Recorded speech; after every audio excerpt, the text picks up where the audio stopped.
जय श्री कृष्ण दोस्तों आज की कथा हमारे जीवन को एक नई दिशा प्रदान करेगी। दोस्तों, कथा मन और आत्मा की गहराइयों में उतरने का मार्ग होती है।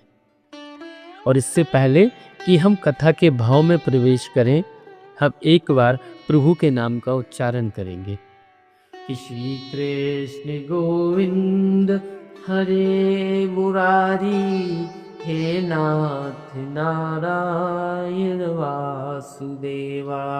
भगवान का नाम बोलते ही चेतना कथा सुनने के योग्य बन जाती है। दोस्तों, अभी अभी भगवान ने अपना ऐश्वर्य दिखाया है। उत्तरा के गर्भ को अश्वत्थामा के प्रलयकारी ब्रह्मास्त्र से बचाया। ब्रह्मास्त्र की ज्वाला सब कुछ भस्म कर सकती थी, लेकिन करुणा में श्री कृष्ण ने उसे रोक लिया। जैसे कोई माँ अपने बच्चे को बचाने के लिए आग में कूद जाती है, वैसे ही श्री भगवान गर्भ के सामने आ गई। महापुराण कहता है, भगवान ने 4 भुजाओं वाले सूक्ष्म रूप में गर्भ के भीतर परीक्षित को ढक लिया। जहां देवता भी मदद नहीं कर सकते, वहां श्री भगवान दौड़े दौड़े चले आते हैं अपने भक्तों के लिए। माता कुंती यह देख रही थी। उन्होंने देखा कि भगवान ने धर्म की रक्षा की, हमारे वंश की रक्षा की, हमारे आने वाले भविष्य की रक्षा, परीक्षित जैसे महान भक्त की रक्षा की। सब कुछ भगवान अकेले कर रहे थे।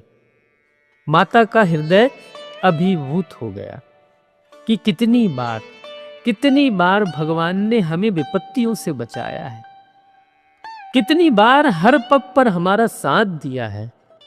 माता कुंती ने मन में विचार किया, मैं तो केवल इनकी माता कहलाती हूं। इनका पोषण, रक्षण, जीवन सब इन्हीं का कृत्य है। तब उन्होंने एक उच्चारण किया, नमस्पुरुषम स्वरम। हे प्रभु, आपको मेरा प्रणाम है। दोस्तों, जब हम भगवान के सामने जाएं तो प्रणाम करने की एक ही विधि है कि अंजलि पर मस्तक किए विनय भक्ति के साथ, नमस्कार मेरा तुझे होवे जग के नाथ। नमस्कार मेरा तुझे होवे जग के नाथ। माता कहती हैं कि प्रभु, मेरे पास आपको देने के लिए कुछ नहीं है, न विधि, न साधन, न सामर्थ्य। मैं तो बस प्रणाम कर सकती हूँ। और यही भक्ति है। जब आप भगवान से प्रार्थना करते हैं, भगवान से विनय करते हैं, समर्पित करते हैं, तो भगवान आपकी तरफ दौड़े दौड़े आते हैं। क्योंकि भगवान बुद्धि से नहीं मिलते, भगवान भक्ति से मिलते हैं।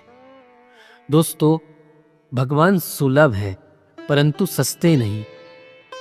वे मनमानी से नहीं मिलते। हम जो मनमाना आचरण करते हैं उससे भगवान नहीं मिलते।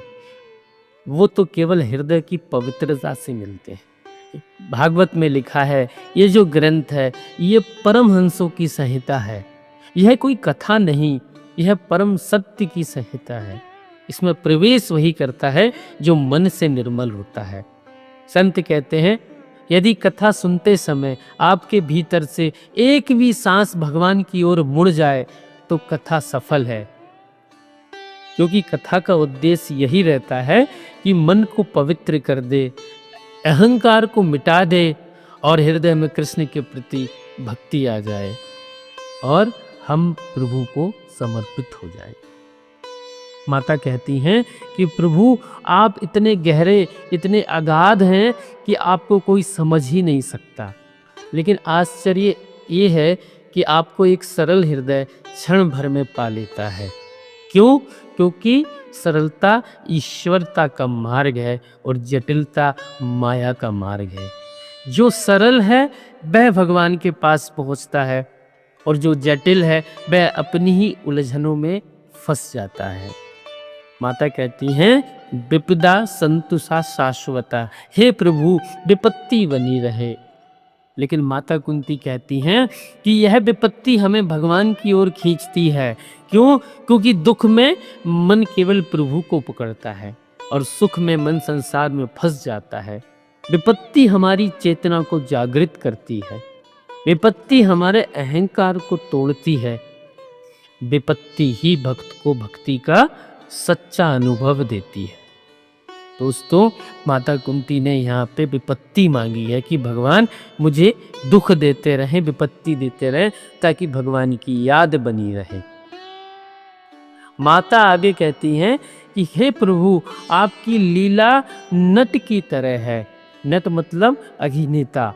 आप भांति भांति के रूप धारण करते हैं। जैसे नट अपने वेश बदलता है, कभी राजा बनता है, कभी साधु, कभी भिक्षुक बनता है, वैसे ही भगवान भी कभी वीर, कभी दयालु, कभी लीलावंत बनते हैं।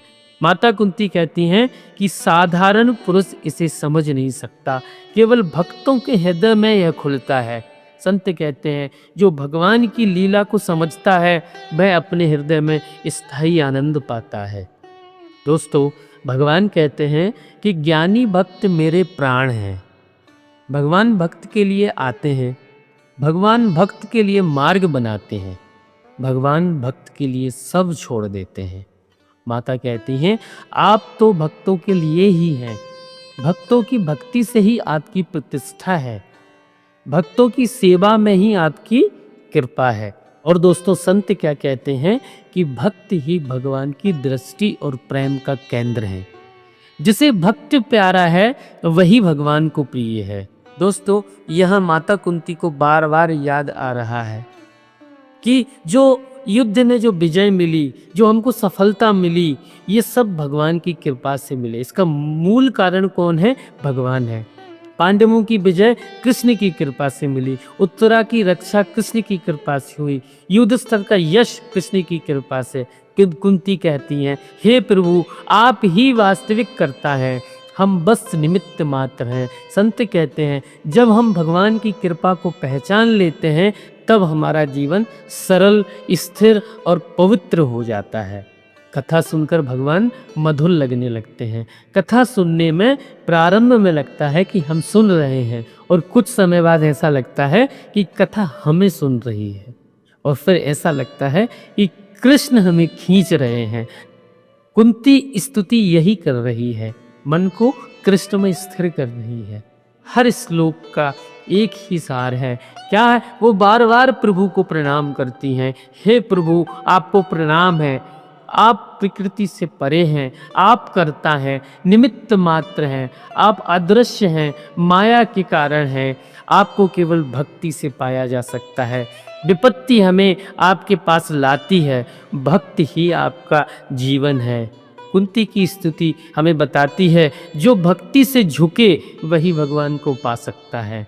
हे प्रभु, हम जानते हैं कि हमारी सामर्थ्य शून्य है, हम कुछ नहीं है, हमारी समझ सीमित है, हमारी दृष्टि छोटी है, हमारी बुद्धि मोहित है। इसलिए माँ कुंती की तरह हम भी कहते हैं प्रभु, आप ही सब कुछ हैं, आप ही आधार हैं, आप ही करुणा के सागर हैं। कुंती स्तुति केवल स्तुति नहीं, यह जीवन का सूत्र है। संकट तो हमारे जीवन में आएगा, ब्रह्मास्त्र भी आएगा, अंधकार भी आएगा, पर यदि मन में कृष्ण है तो हर ब्रह्मास्त्र साधारण हवा बन जाता है, और यदि मन में कृष्ण नहीं है तो हवा भी ब्रह्मास्त्र बन जाती है। यही कुंती स्तुति का रहस्य है। दोस्तों, कुंती स्तुति अभी जारी रहेगी और ये कथा भी जारी रहेगी, और आज की कथा को भगवान के श्री चरणों में समर्पित करते हुए यहीं पर विराम देते हैं। जय श्री कृष्ण।